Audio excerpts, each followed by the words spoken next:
Today, we are diving into how to set up a lead scoring inside HubSpot. If you're looking to simplify your sales process and make sure your sales team is focusing on the right leads, you're in the right place right now. So let's get started. First, let's talk about who can use the lead scoring inside HubSpot. Lead scoring is available for professional and enterprise plans.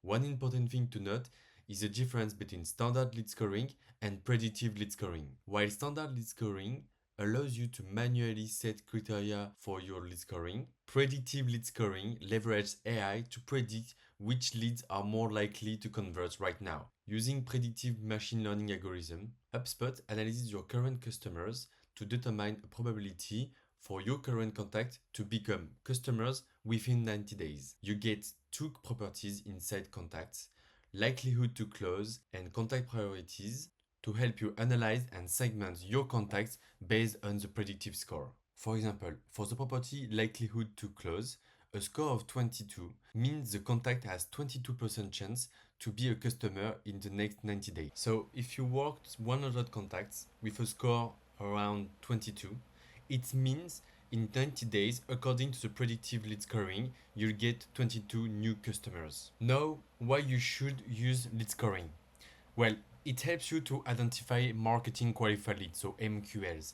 But why do you need MQLs? These are leads you will hand over to your sales team, and we work with them, marketing and sales, together to increase the conversion rate of your acquisition. It's also really essential for your sales team to get organized and stay organized along their prospecting. So that's why we have the MQLs giving to your sales team and getting feedback from your sales team to your marketing team so they can work and improve their campaigns and know which kind of channel is working or not. Marketing qualified leads is really the key to have marketing and sales aligned and working together towards the same point. Okay, now we will check how to create a HubSpot lead scoring property. So you go to your settings over there, then you go to Objects, Contacts, Manage Contact Properties, and you click on Create Property. You have to select a group, so for example, contact information. You have to create a label, so HubSpot Lead Scoring, for example. You click on Next. Here you have to select score property and you click on build score. On the positive side, you will increase the score, meaning going from 0 to 100, 200, whatever you want. It's any data points you want to mark as, okay, this kind of lead is interesting. And for negative, it's a reverse. For any of this interaction, you want to decrease. So for example, going to your career page, this is not behavior from leads. So you want to decrease this number. Keep in mind, the higher the point, the higher the focus of the sales team will be. So you need to be really careful about positive criteria and also negative criteria to prevent some leads with no real engagement to be in the sales pipeline. So for the positive score criteria, you can add criteria according to contact company properties, but also according to form submission. That is really helpful. If you have some form with, for example, contact request here, you can say apply this filter and add 100 points. Let's say your MQL start at 100 points, so any people requesting a form to contact sales will be automatically set as marketing lead. But if in your form you ask, for example, for the revenue of the company or the city, country, region, something like that, you can also add some other properties filters to prevent this kind of leads to be MQLs. For example, you don't sell to UK leads. They fill the form, but country region is UK. You can remove that inside the contact property. Country region is not equal to United Kingdom. And here you apply this filter, and every lead signing up in the contact CTA form with United Kingdom as a country won't be assigned to leads. You have also other criteria you can use. One I really like is recent conversion, for example. And here, recent conversion is automatically updated by HubSpot, and it takes the name of the form. So let's say you have 4 or 5 forms for your newsletter and 4 or 5 forms for your contact request. You can name a conversion, like every form with a newsletter, the name contain newsletter, sorry. And here you can apply a score of 10 for any people signing up to your newsletter. For the negative score, as we say, for example, we don't want people going to our career page, so you can go to page views. So any contact who has viewed your career page, you can say contact has viewed at least one URL containing career, for example, career, update filter, and you can subscribe by 50 points or even like more if you want 200 points, because it will be impossible to reach 100 points if they at least see your career page. You can also get rid of people not engaging with your marketing content anymore. So click on add criteria, go to contact properties and search for marketing. Marketing.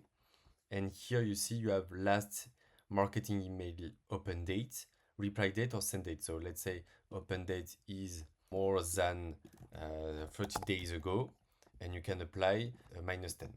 So it means like, for example, this kind of lead was really engaged before and has a score of 80, and now for more than 30 days you don't have any news from this lead, it will be 70. And if they go back and reopen a new newsletter in 1 week, they will not be inside this filter anymore, and they will get back the 10 points. You can also add some criteria if they viewed, for example, your product page. So you can go to page views, has viewed at least one URL containing feature, and you can add, for example, 5 points. So let's talk about popular properties used in lead scoring. You have opening a marketing email, clicking on a marketing email, visiting the pricing page. Really important, this one.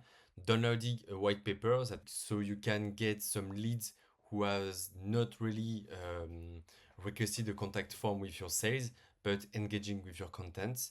Subscribing to your blog, visiting the career page to remove some leads that are not really interesting, unsubscribing from your emails also. And you can also imagine and add the other properties to your lead scoring. When you reach 100 points, you can say this kind of lead is an MQL, and now we will check how to implement that. So once you saved your lead scoring property, you go to automation, then workflow.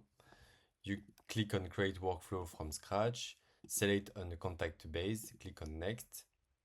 And here you have to select trigger when filter criteria is met. You search for your scoring property, lead score here, and is greater than or equal to 100. So any lead with this score will be enrolled in that workflow. Make sure you can re-enroll your contacts by clicking on re-enrollment over there and save. Okay, so this means that if someone reached 100 points and later going back to 50 and then going to 100 points, they will be re-enrolled in that workflow. First of all, I will assign the lead to someone in my sales team, and it will rotate between a different person inside the team. And here I can set a task, so they remember to contact the lead immediately and save. And you can also trigger a Slack notification inside your workflow. Finally, you can create reports inside HubSpot where you can track your conversion rate between MQL to SQL, for example. Once salespeople have called your MQL leads and annotate if it's sales qualified lead or not, you can go here, create reports, select funnels, on contacts, next. Here you add stage marketing lead, and after is sales qualified lead, and you can display to you the conversion rate. Then you can add, for example, customer or opportunity if you created a deal. And if you have a low conversion rate, so I will say 20%, you can work with your sales to better understand what kind of leads you send. Maybe some are not professional, you're missing some phone number or emails, so you need to equip your sales team with enrichment tools such as Hublead, for example, where you can get emails and phone numbers, because otherwise they can't reach the lead and qualify the lead.